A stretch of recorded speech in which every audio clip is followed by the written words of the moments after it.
Энэхүү баримтат кино нь 1979 онд Хятад улс хүн амын өсөлтөө хянах зорилгоор нэг хүүхдийн бодлогыг хэрэгжүүлснээс үүдэлтэй хаягдсан хүүхдүүд хэрхэн зовж ирээдүйн тодорхойгүй өнгөрдөг тухай зүрх өвдөм маш харамсалтай түүхийг өгүүлсэн баримтат кино юм. 1995 онд Их Британийн баримтат кино бүтээгчид болох Кейт Блюет, Брайан Вудс нар үхлийн өрөө эсвэл үхэх өрөөч гэж орчуулж болох The Dying Rooms нэртэй баримтат киног бүтээж цацснаар дэлхийн нийтийг цочролд оруулсан юм. Тэд нууц камертаагаар өөрсдийгөө Америкийн буйны байгууллагын ажилтан мэтэр танилцуулан Хятадын төрийн мэдлийн 11 асрамжийн газраар оржээ. Кинонд харуулсан нөхцөл байдал санаанд багтамгүй үнэхээр аимшигтай.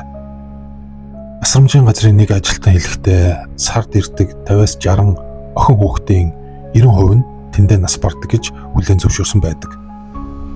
Нялх бага насны хүүхдийг хүйтэн, харанхуй, бохир өрөөнд маш бага хоол, ус, харж хандах ямар ч хүнгүй орхитгоос эхлээд итгэхэд бэрх зүйлсийг уг баримтат кино боддоор үзүүлдэг. Тэнд бүр дэлхийн 2 дугаар дайны бөөнөр хорих концлагерт байгаа мэд сэтгэгдэл төрүүлмээр үхлийн өрөө байдаг. Бичлэг эхлэхээс өмнө анхааруулхад хэрв та бага насны хүүхэдтэй эсвэл жирэмсэн юм уу эмзэг мэдрэмтгий бол битгий үзээрэй. За ингээд ямар нэгэн цензургүйгээр орчуулсан баримтат кино руугаа орцгоё.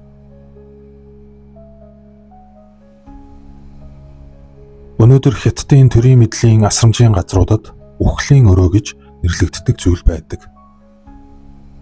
Ажиллах хүч дутагдaltaй асрамжийн газрууд өвчлсөн нэрэ охтыг зүгээр л нэг өрөөнд бусдаас тусгаарлах нэрээр хийж орхиод амьсгал хураахыг нь хүлээдэг.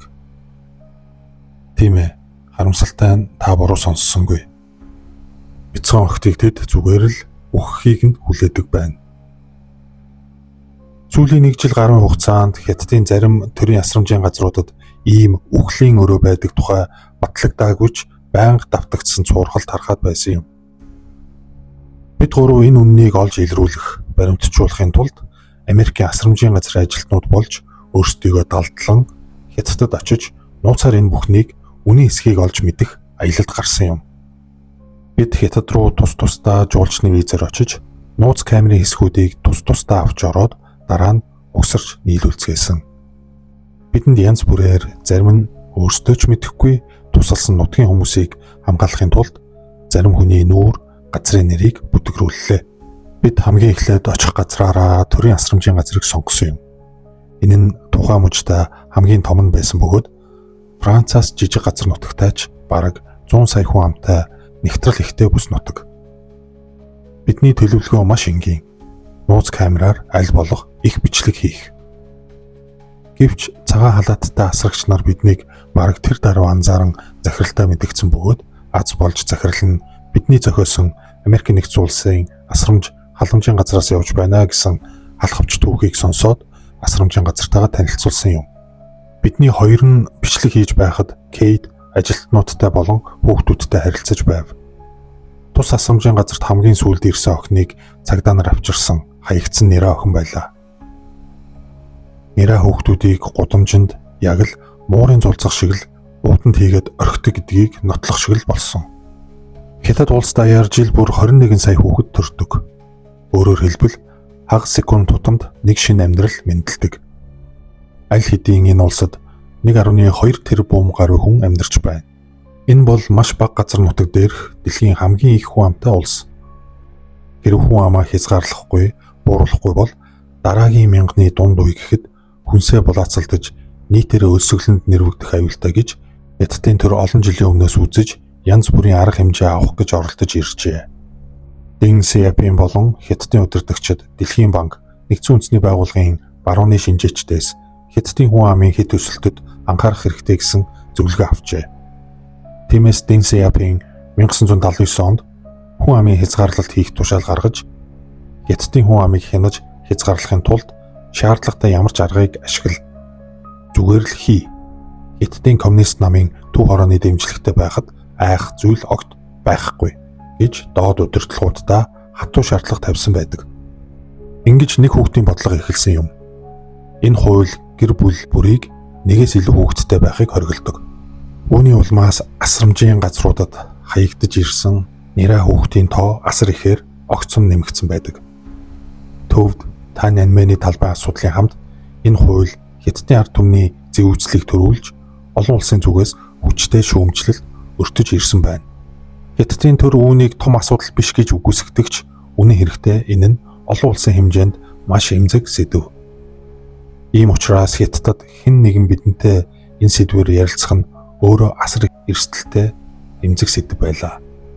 Гэсэн ч нэг хүүхдийн бодлогын эсрэг олон нийтийн дотроо хадгалж явдаг эсэргүүцэл маш хүчтэй байсан тул энэ талаар үзэл бодлоо илэрхийлэхэд бэлэн Хятад хүмүүсийг олоход амархан байсан юм. Нэг эмэгтэй аль хэдийн нэг хүүхэдтэй байсан ч зөвшөөрлгүй жирэмсэн болсныг нь цагдаа нар мэджээ. Тэр эмэгтэй бидэнд албан хүчээр үр хөндлөлт хийлгүүлсэн тухайгаа ярьсан юм. Мэдээж гидсэнд бүрлдээд төрөх гэж байсан хүүхдийн амийг тасалсан. Түүнчлэн эмч нар үр хөндлөлт хийхин зэрэгцээ түүнийг ариутгасан гэж тэр ярив. Магадгүй энэ эмэгтэй ахиж жирэмсэн болохгүй байх. Хятадд хоёр дахь жирэмсэн болсон эмэгтэйчүүдийг үр хөндлөлт хийлгэхийг эмч зөвшөөрөх хүртэл нь хорж баривчилдаг. Заримыг нь өөр эмчилгээний явцад мэдэгдэлгүйгээр ариутгаж эсвэл үр хөндлөлт хийдэг. Эхнэр нь үр хөндлөлтөнд орох хүртэл нөхрийг нь баривчилж шоронд хордог. Нэраг төрөхт нь гавлын зөөлөн хэсэгт үхлийн тариа хийж хөнөөдөг. Эсэргүүцэн айлуудын цахилгаан усыг тасалдаг. Бүр байшинг нь нураадаг тухай яриа мэдээллүүдийг бидэнд өгч байлаа. Нэг хүүхдийн бодлоготой холбоотой хүний эрхийн зөрчлүүдийн жагсаалт дуусашгүй. Уртаас урт цуврана. Бас нэг эмэгтэй түүх. Тэр 9 сартай хэдхэн хоногийн дараа төрөх байсан ч эрх баригчид түүнийг баривчилж шууд үр хөндлөлт хийсэн байна. Амьтаа гарсан хүүхдийг устгалд оруулж эхийг нь гэрт нь буцаасан. Гэвч эхийн биеийн байдал сэтгэл санаа нь маш муу байсан тул 2 хоногийн дараа нас баржээ. Энэ бол зүгээр л хэдэн мянгаар давтагддаг энгийн жишээ. Ийм хатуу шийтгэлтэй учраас жирэмснээ нуух, төрөлтийг эрх баригчдаас нууцаар хийх байдал эрс нэмэгдсэн. Ингээд олон 100 мянган нэраа хаягддаг. Эсвэл ахын төрөлтөөс болоод энддэг. Хаягдсан нэраг азар хэн нэгэн олвол хамгийн ойрын төрийн ясрамжийн газарт хүргэнэ. Эс бөгөөс тэндээ амьсгал хурааж нохоо шууны хоол болдог байна. Бидний аяллаа нэг төвөгтэй тодорхойгүй зүйл нь ийм хаягдсан хүүхдүүдийн асрамжийн газруудыг олоход нилээдгүй хэцүү байдгийг мэдэж авсан юм. Хүсээгүй хүүхдүүдийг улс орны шившиг гэж тооцдог учраас ийм асрамжийн байгууллагууд өөрсдийгөө ил зарлаад байдаггүй юм байна. Манай жолооч нутгийн хүн мөртлөө сайн мэдэхгүй хүмүүсээс дахин асуухаас өөр аргагүй байдал их орж байлаа. Асрамжийн газрууд хоорондоо их хол, замын төгжрөл их, хаяг нь тодорхойгүй учраас олох гэж маш их цаг өдөр авч байсан юм а. Гэсэн ч бид төлөвлөсөн бүх газраа үзэхээр шийдэж 5 мужийг дамнан 6000 гаруй километрийг тулсан юм. Нэг асрамжийн газар ирээд нүдэндээ итгэхэд бэрх зүйлийг олж харсан да. Энд бид хөдөлгөөнгүй байлгахын тулд 4 мөчийг нь тэлж хүлэн гар хийцийн хулсаар хийсэн суултур маягийн сандал дээр уйж бэхэлж суулгасан балчир хүүхдүүдийг олж харсан юм. Хүүхдүүд эд хөдөлж хөдөлгөөн хийх насан дээрээ харж хандах хүн хүч байхгүй гэдэг шалтгаанаар шоронгийн ялтангаас ч дор шийтгэгдэж бүтэн өдөр 4 мөч нь хүлээтэй өнжиж байна. Асрамжийн газруудад охтууд л ирдэг. Хэрв хөгжлийн бэрхшээлтэй тахир дутуу хүү байвал хаягдаж энд ирнэ. Эрүүл хүүгүүдийг хизээж хайдаггүй. Тэнд байгаа нэлх жаахан хүүхдүүдийг цээж гэдэс хөлийнх нь хэсгээр чанга боосон байв. Памперсны оронд гэлгар ууд дэвсээд дээрээс нь зузаан даавнууд давхарлсан, өвдөг нь маш чанга боогдсон. Бие нь нэвт норсон байлаа. Эднийг өдөрт нэг л хуурайлж соливол их юм. Энэ бол тэнд байх хүүхдүүдийн түгээмэл үзэгдэл.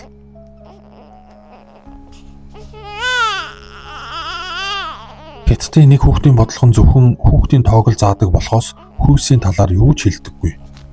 Гэвч энэ бодлого Хятадын уламжлалт соёл дахь хүйсийн ялгаатай хандлагыг тооцоолоогүй байдаг. удам угсаагаа залгуулах уламжлалаа дагаж хөвгүүдийг огтоос илүү чухалд тооцдог ёс заншил нь хүүхдийн хүйс айл бүрийн хувьд асар чухал асуудал болж хувирсан байдаг. Хятад улс олон зууны турш эмэгтэйчүүдэд ээлгүй нийгэм байсаар иржээ. Хятадд хувьсгал гарсны дараах нь л татвар эмс хаттыг хууль бус гэж үзэх болсон бөгөөд бүр 1900-аад оны ихэнх үе хүртэл хөлийг нь боож хатааж жижигрүүлэх ёс түгээмэл хэвээр байв. Хятадд коммунистууд эрх мэдлийг авсан ч уламжлалт ялгуурлан гадуурхах байдал арилгахгүй эмэгтэйчүүд өнөөхөр нь тодорхой хэмжээгээр 2-3 дугаар зэргийн иргэн гэж тооцогцоор байна.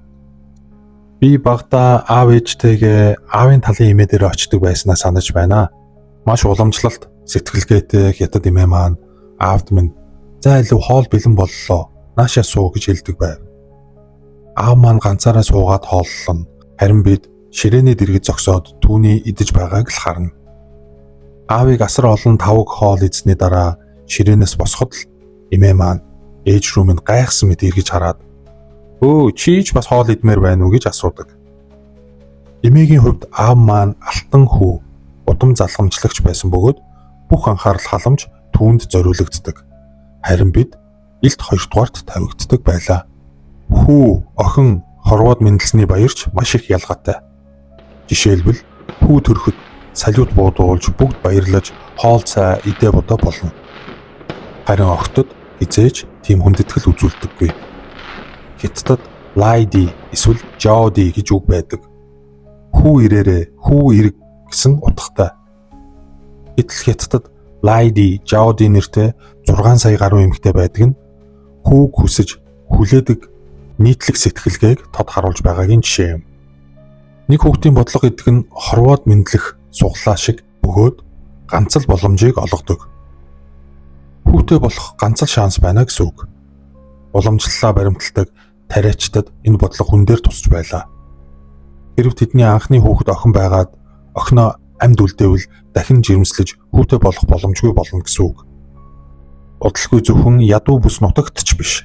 Хятад даяар нэрэ охтыг хөнөөсөн тухай мэдээ маш олноор гарч ирсэн юм. Нэрэ охтыг төрмөгцөн ус дүүргсэн хувинд хийж анхны амьсгалаа авахч боломж олголгүй хөнөөцгөөдөг байна. Энэ бол нэг хүүхдийн бодлогын шууд үр дагавар юм. Охтыг төрмөгцөн хөнөөхөөс гадна зүгээр л хаа нэгтээ хайчдаг. Уг нэрээ өлсөж үхэн, амтан амьдаар нийтэн, зармийг нь гудамжинд гуйлгахын тулд гэмт бүлэглүүд авч явна. Магадгүй эд эрхтний 8-нд ч өртөнө. Маш азтай ганц нэг нь сайхан сэтгэл түнтэй таарч үрчлэгдэж магадгүй.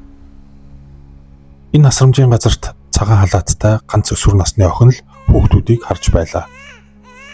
Биднийг нэгэн хөгжлийн бэрхшээлтэй нэрэн өрөөнд дагуулж ороход хамгийн түрүүнд өрөөний үнэр нь хамарч цоргив. Ээдсэн, эсэглэн сүү, чэс бас, бохир биеийн үнэр. Нэг хүүхдийн бодлого хэрэгжиж эхэлснээс хойш дор хаяж 15 сая нэрэ охин алга болсон буюу төрөөгүй, эсвэл төрөөд энцэн гэдэг. Энэ нь минут тутамд 2 гэсэн үг. Тэдний олонх нь хэд авиан онцлогоогоор охин гэдгийг нь тогтоосны дараа үр хөндлөлтөд орсон. Хичнээн хүүхэд хаягддаг талаар албан ёсны статистик байдаггүй.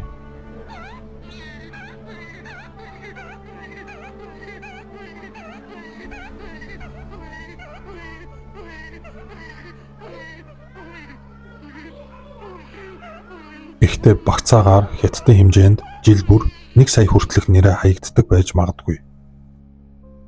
Одоогоор бид хэд хэдэн асрамжийн газар гэж нэрлэх ямар ч боломжгүй асрамжийн гих харгас байгууллагуудаар орж явлаа.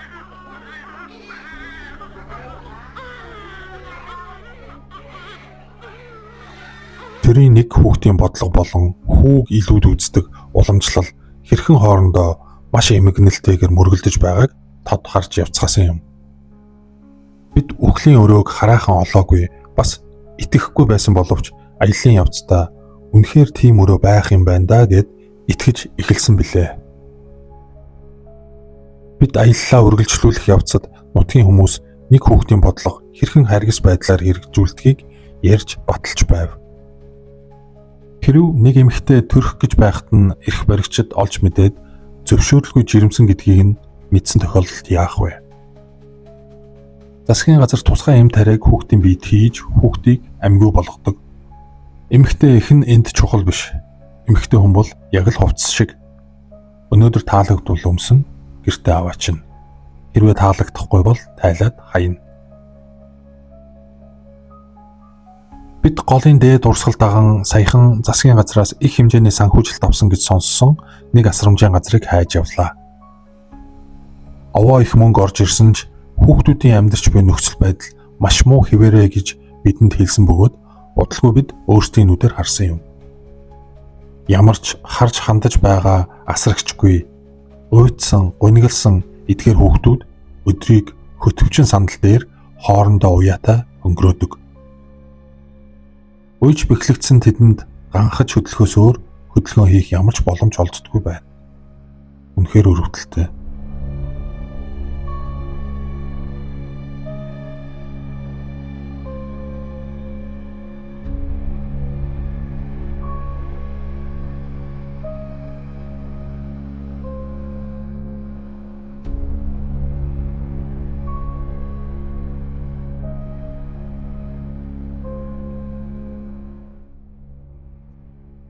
Биднийг бичлэг хийж байх үеэр нутгийн намын албан тушаалтан ирлээ. Асрамжийн газарт гадаад хүмүүс байна гэж түүндх нэг нь хэлжээ. Энэ бол бидний хувьд тулгарсан хэцүү мөчүүдийн нэг. Кейт түүнийг биднийг бичлэг хийж байгааг олж харахаас өмнө тосон авч орчуулагчаар дамжуулан бидний халахвч түүхийг танилцуулж тайлбарлав. Тэр бидэнд итгэж хамтдаа цай уухыг урангаа асрамжийн газрын тухай жаал ярьж өглөө. Тэрээр ажилтнууд нь ямар ч багш, асрагч биш хүмүүс байдаг. Саяхан асрамжийн газар төрөөс татаас авсныг аймгийнхаа өөр зүйлд зарцуулсан тухайгаа ярьсан юм.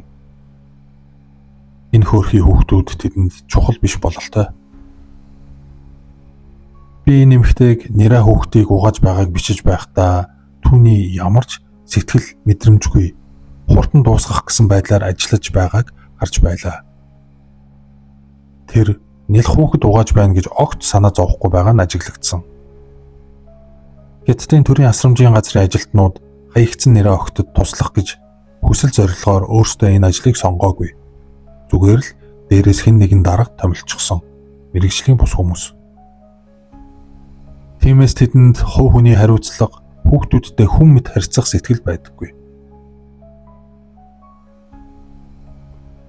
Бид өнгөрсөн жил энд 400 орчим бяцхан охин хаягдаж ирсэн гэдгийг олж мэдсэн. Гэтэл эргэн тойрноо харахад 10 гаруйхан хүүхэд л байв. Тэдний ихэнх нь энэ жил төрсөн нэлт байлаа. Бид нэг тусламжийн ажилтнаас хүүхдүүд хаашаа алга болдгийг асуусан юм. Энд хүүхдийн тоо цөөрөх ердөө 2 л боломж бий. Нэг нь тэд өвчнөр нас барсан. Нөгөө нь үрчлэгдсэн байж магадгүй. Гэхдээ энэ маш цөөн. Ихэнхдээ алга болсон гэж хариулв. Алга болсон гэдэг нь бас л нас барсан гэсэн үг.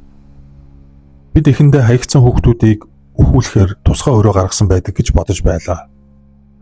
Гэтэл энд үхэж байгааг нь бусдаас нь ялгахч боломжгүй газар. Энэ бүхэл бүтэн барилга өөрөө тэдний үхлийн өрөө байлаа. Өнгөрсөн жилинд 80 орчим нэлхайм хинд ч анзаарагдaltaгүй, хинч дурсалгүй алга болжээ. Асрамжийн газрын дотор бас нэг том хоосон барилга байв. Захирал үүнийг төв засгийн газрын татаас асар их зардлаар барьсан шинэ хоолны заал гэж бахархалтайгаар танилцуулсан. Тэр мөнгөний зарим нь энэ хүүхдийн амьдралыг өөрчлөх мэс засал, элдэв эмчилгээнд зориулагдаж болох байсан. Тэдэнд хүүхдүүдийн эрүүл мэнд огт хамаагүй.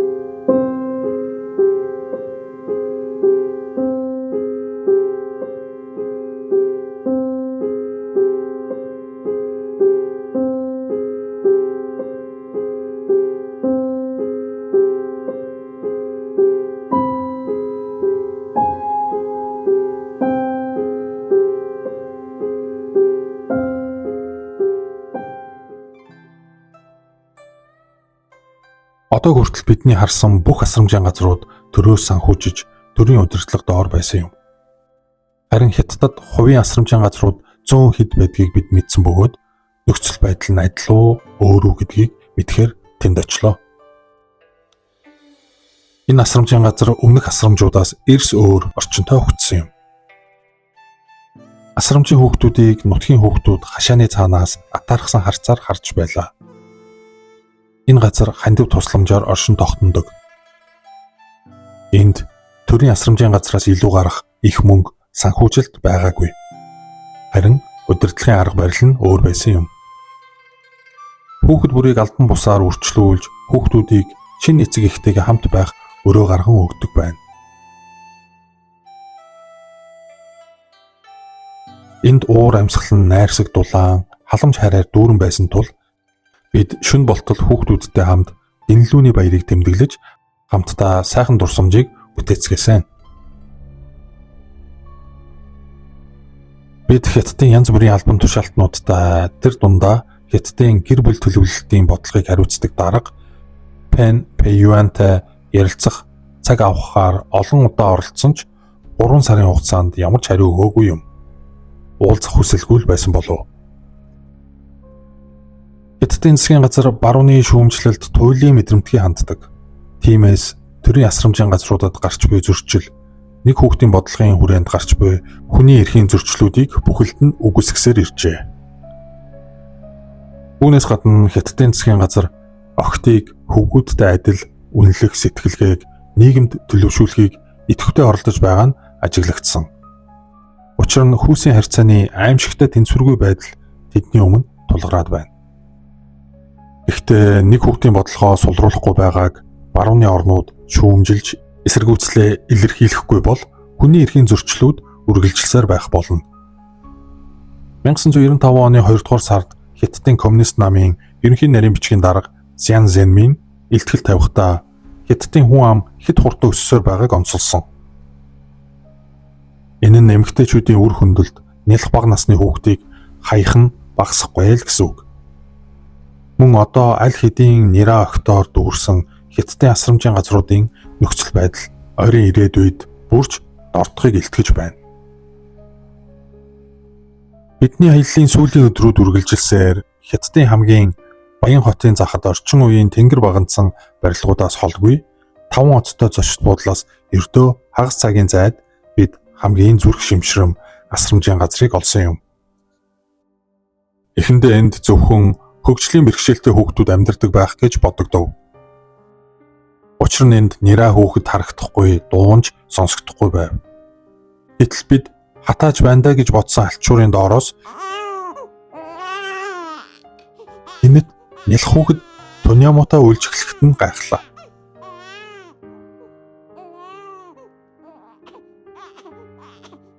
Асрамжийн газрын ажилтнууд энэ нэран биеийн байдал хэвийн гэж хэлсэн. Гэвч үнэн хэрэгтээ тэр охин Б болон С витаминээ дутагдал, элэгний хурц дутагдал, толгой нь хүнд хэлбэрийн идэт халдвараар шаналж байлаа. Түүнийг 10 хоногийн өмнө амьсгал хураахыг нь хүлээн зүгээр л орхисон нь энэ байв. Асрагч ажилтнууд тэр өрөөнд шагаадагчгүй. Зүгээр л хэн нэгэн нь нэг нэраа өглөө гэж хэлхийг хүлээцгээж байсан юм. Бурхан минь гэж үнэхээр гутармаар ийм хүнлэг бус зүйл байдаг гэдэгт итгэхэд ч бэрх. Хэрвээ хүйс нь хүү байсан бол тэд амийг нь аврахын тулд бүхнийг хийх байсан нь ойлгомжтой. Зүгээр л охин учраас үххийг нь хүлээж энд хайсан. Тэр зүгээр л үхлээ хүлээж байна.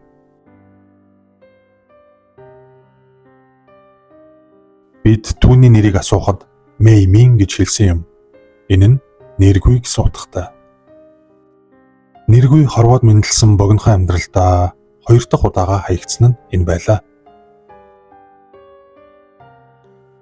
Биднийг очиж бичлэг хийснээс яг 4 хоногийн дараа Мэймин амьдралын төлөөх тэмцэлтэй бууж өгч нас баржээ. Эцэг эхэн түүнийг хайсан, дараа нь түүнийг үл хайхрах хүнлэг бус нийгэм үүрд унтуулжээ. Энэ бол олон 100 мянган тохиолдлын нэг нь билээ. Биднийг асрамжийн газар руу уцтахад тэд тийм хүүхэд хизээж энд байгаагүй гэж үгүйсгсэн юм. Одоо түүнийг байсан гэдгийг батлах цорын ганц дурсамж бол энэ баримтат кино юм. Энэхүү баримтат кино цацагдсны дараа Хятадын засгийн газраас ирүүлсэн мэдээллийн товчлсон хувилбар. Алслагдсан зарим бүс нутагт охин нэрийг хаях, хортой дадал зуршил бүрэн арилгадаагүй байж болох ч энэ нь маш ховор үзэгдэл болоод байна. Хятадын халамжийн байгууллагууд өнчин хүүхдүүдэд насанд хүрэх хүртэл нь үрчлүүлэх боломж, эмнэлгийн тусламж, сэргээн засах үйлчилгээ, боловсрол олгодог бөгөөд насанд хүрснийхэн дараа ажил хөдөлмөр, гэрлэх хүртэл нь дэмжлэг үзүүлдэг. Өнчин хүүхдүүдийн амьдрах нөхцөл тасралтгүй сайжирсаар ирсэн. Үхлийн өрөө гэх зүйл Хятадд огтхонч байдаггүй. Бидний хийсэн судалгаагаар иймэрхүү мэдээллүүд нь далд санааргал бүхий хорлонтой зохиомл гүтгэлэг болохыг баталж байна. Хятадын халамжийн ажлын талаарх энэхүү жигшүүрт худал мэдээлэл нь Хятадын ард түмний зүй ёсны угар хилэнг төрүүлж байна. За ёстой хэлэх үггүй болтол гонигт автуулдаг, орчуулах үед, текстээ унших үед үнэхээр сэтгэл шимшүүлсэн бичлэг байлаа. Энэ баримтат киног анх үзснээс хойш олон өдөр сандалд нь хүлсэн өрөвдмөр хүүхдүүд, үхлээ хүлээгээд орондоо хаягдсан нэргүй нэртэй охтууд толгооноос гарахгүй бодогдоод яваад байлаа. Хэцүү бичлэг оруулсан дуучлаарай. Та бас сэтгэгдлээ хуваалцаарай. Бидний үргэлжлэл болсон хөөрхөн бяцхан үрсээ хүүхдүүдээ үргэлж хайрлцгаая. Дараагийн бичлэгээр уулзтлаа. Түр баяртай.